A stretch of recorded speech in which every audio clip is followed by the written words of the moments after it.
Headlines. Jubilee Hills ఉప ఎన్నికల polling లో ప్రతి మహిళ గుర్తింపును చెక్ చేయాలి అని స్పష్టం చేసిన హరీష్ రావు.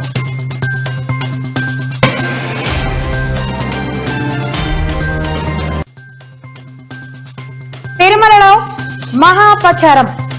కాంట్రాక్ట్ సిబ్బంది మాంసాహార భోజనం గ్రహించిన భక్తులు.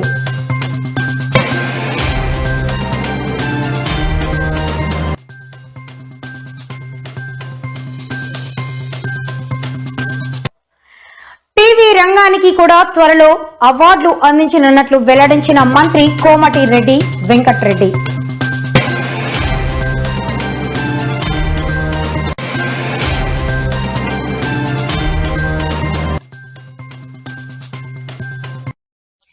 ఉండవల్లిలోని సీఎం క్యాంప్ ఆఫీసులో మంత్రులతో భేటీ అయిన నారా లోకేష్. ఫస్ట్ టైం ఎమ్మెల్యేలపై మంత్రి నారా లోకేష్ అసహనం.